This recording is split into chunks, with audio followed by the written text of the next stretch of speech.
O Tanjoubi omedetou gozaimasu. Isto é japonês para parabéns. O Observador faz 12 anos e, em vez de bolo, oferecemos uma visita ao Japão com a Pinto Lopes Viagens. Assine por apenas 39,90€ e habilite-se a ganhar. 12 anos a escrutinar o poder, 12 mil quilómetros para celebrar. Assine hoje em observador.pt. Arigatou. Da Líria.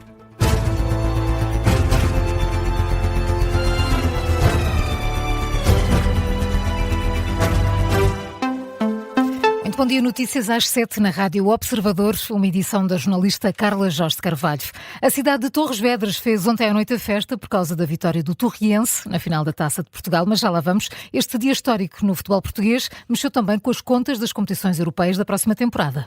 Foi um desfecho surpreendente no estádio do Jamor. O Torriense torna-se na primeira equipa a jogar na segunda liga a vencer uma Taça de Portugal. Bateu o Sporting por 2-1 após o prolongamento, sendo que Miguel Gato, a conquista da Taça de Portugal, por parte do emblema da cidade de Torres Vedras, mexe agora com os apurados para as competições europeias na próxima época. Sim, a formação de Torres Vedras, ao que tudo indica, vai mesmo jogar na fase regular da Liga Europa. O Torriense inscreveu-se previamente nas competições europeias, antes da final da Taça, e conseguiu essa vaga depois da vitória de ontem frente ao Sporting. A equipa de João Tralhão, que tem ainda o play-off de acesso à Primeira Liga para jogar frente ao Casa Pia, está neste momento empatada, e há um dado curioso nesta história: caso o Torriense perca e se mantenha na segunda divisão, pode tornar-se na primeira equipa da história do futebol português a estar apurada para uma competição europeia e a jogar ao mesmo tempo na segunda liga. Mas isso são contas para fazer apenas daqui a uns dias. Portanto, neste momento o Torriense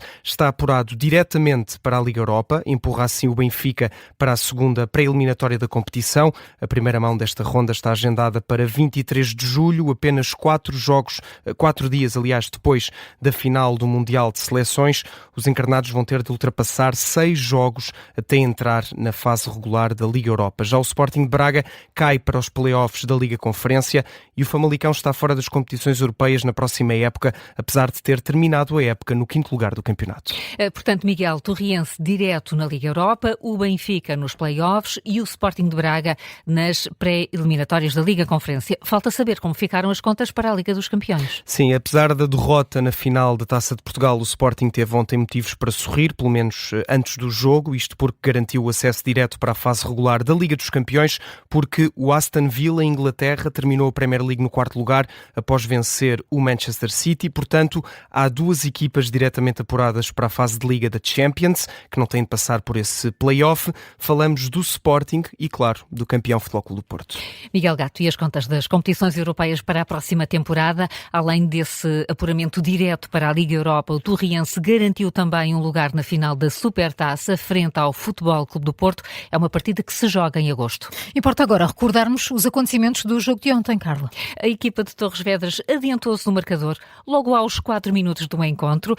Luís Soares empatou depois o jogo para o Sporting já na segunda parte e no prolongamento a grande penalidade histórica de Stopira que levou o Torriense a vencer a primeira prova rainha na história do clube. Stopira, 38 anos, chamado pela primeira vez um jogador do Torriense para o Mundial do Verão. Agora, no estádio do Jamor, tem a possibilidade de fazer história para a equipa do Torriense. Stopira frente a Rui Silva, a preparar-se o cabo-verdiano Escardino, a partir para a bola. Stopira, no número 2 das costas, o remate, golo!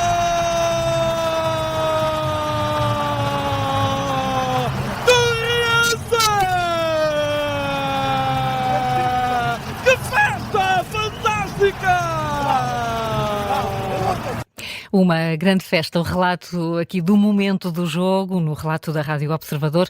No final do jogo, o treinador do Torriense, Luís Tralhão, falava num dia histórico para o futebol português. Recordo-me na antevisão das meias finais, me terem feito a pergunta se eu conhecia o treinador que tinha sido finalista da Taça com o Torriense. Eu na altura não sabia e respondi que gostava de um dia ser recordado como um dos finalistas. Não sou só eu, é o grupo inteiro, não é? E eu depois deixei bem claro a todo o grupo, isto nunca se trata apenas de uma pessoa, de mim, mas sim de todos nós. Este grupo vai ficar para sempre gravado na história do Torriense e na história do futebol português, digamos. Entretanto, a equipa seguiu para Torres Vedras, onde festejou junto à Câmara Municipal, mostrou o troféu diante de milhares de adeptos. Da varanda, o treinador Luís Tralhão garantiu que na próxima quinta-feira, no jogo frente ao Casa Pia, vai fazer tudo o que for possível para levar o clube à primeira divisão. O play-off de acesso à Primeira Liga está empatado a 0. Do lado do Sporting, o treinador Rui Borges lamentou que a equipa não se tenha mostrado ao nível habitual e diz também que o Torriense foi melhor. Não ganhámos é porque não merecemos. Mereceu o adversário. Por pouco ou muito que tivesse conseguido fazer, foi eficaz. Ao contrário de nós, e como eu acabei de dizer, fomos uma equipa muito reativa e não proativa. Tínhamos que antecipar muitas coisas e não fomos tendo essa capacidade de forma geral. Acho que o sofrer o golo ali ao início também levou a criar-se aqui alguma desconfiança ou até algum cansaço mental, digamos, daquilo que estava a acontecer, daquilo que de tudo que englobava o jogo, de estarmos a jogar contra uma equipa de escalão inferior, é certo, mas isso nada significava, isso nada significa, eu disse isso, e criou alguma instabilidade mental, acho que de forma geral, e se calhar por isso também não fomos capazes ao longo de todo o jogo. A reação de Rui Borges depois da derrota ontem ao final da tarde frente ao Torriense. E o momento atual do Sporting e do técnico Rui Borges vão estar também em análise aqui na Rádio Observador, às 7:20, numa edição especial do E o Campeão é.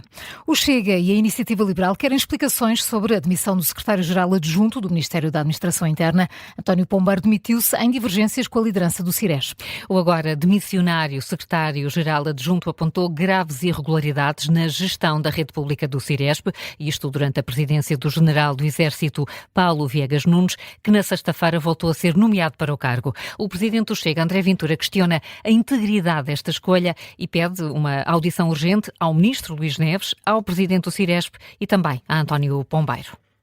A demissão de um secretário-geral que diz ter avisado o governo várias vezes de irregularidades cometidas, de gestão fraudulenta de dinheiros no âmbito do Ciresp, e que mesmo assim leva à nomeação de quem já tinha gerido o Ciresp entre 2022 e 2024, o caso do general Paulo Nunes, levanta as maiores suspeitas nesta nomeação e na integridade e desprendimento desta mesma nomeação.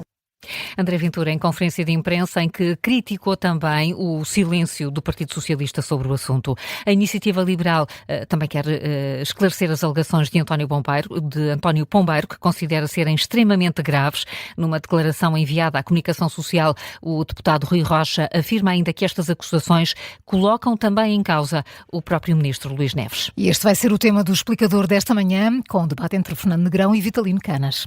A maioria dos portugueses rejeita a proposta de alteração da lei laboral apresentada pelo Governo, embora concorde que é necessária uma reforma. É o que revela uma sondagem divulgada hoje pelo Diário de Notícias. É o mais recente barómetro da AXIMAIS para o mês de maio. Se, por um lado, 66% do universo dos inquiridos entendem a necessidade de mudanças na lei do trabalho, há uma rejeição generalizada das propostas que estão em cima da mesa. 56% estão contra, apenas 29% são favoráveis às alterações. E são os eleitores da Iniciativa Liberal que se mostram mais de acordo com as medidas propostas pelo Governo, o que não acontece sequer entre os apoiantes da AD. Entre os inquiridos que votaram na coligação de Governo, 39% concordam com a reforma, mas 44% discordam.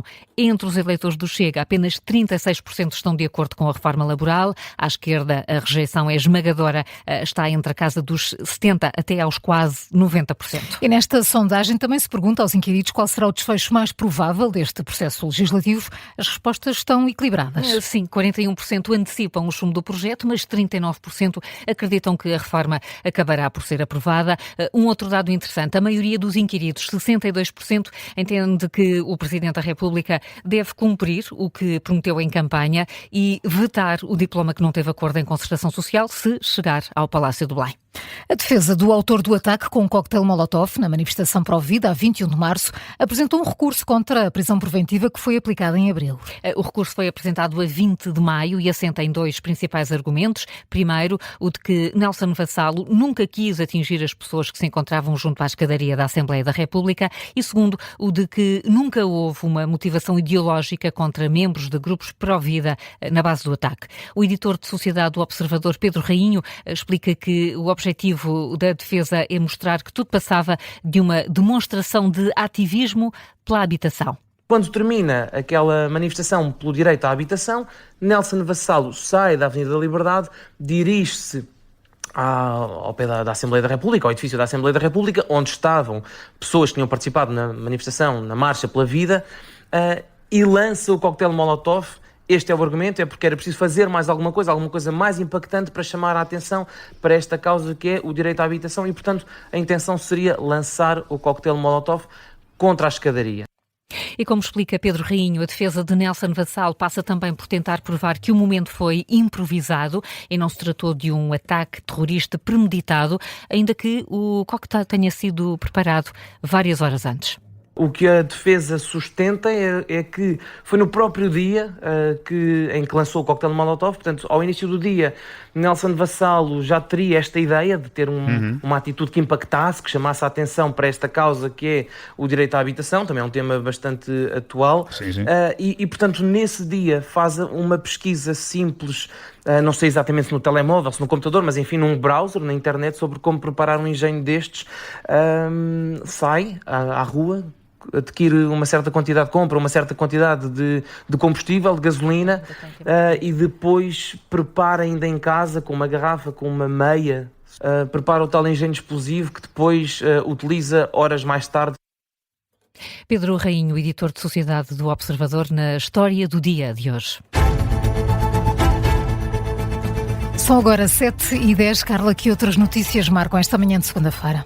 O Presidente da República condena o ataque da Rússia contra a Ucrânia do último fim de semana e volta a pedir respeito pelo direito internacional, em causa a ofensiva do Kremlin, que atingiu a capital ucraniana e em que foi utilizado um míssil hipersónico com capacidade nuclear pela terceira vez desde o início da guerra. O líder supremo do Irão está num local isolado, com pouco acesso ao mundo exterior. A informação é revelada pelos serviços secretos norte-americanos. De acordo com a CBS, está também Mojtaba Khamenei a tomar medidas extremas para evitar ataques semelhantes aos que mataram o pai. O canal norte-americano explica que essa é também uma das razões que explicam as dificuldades das negociações entre Washington e Teherão. 6 distritos de Portugal continental vão estar hoje sob aviso amarelo. Prevêem-se aguaceiros, por vezes fortes, que podem ser de granizo e ainda condições para trovoada e rajadas fortes de vento numa semana que vai ser quente. São dados do Instituto Português do Mar e da Atmosfera.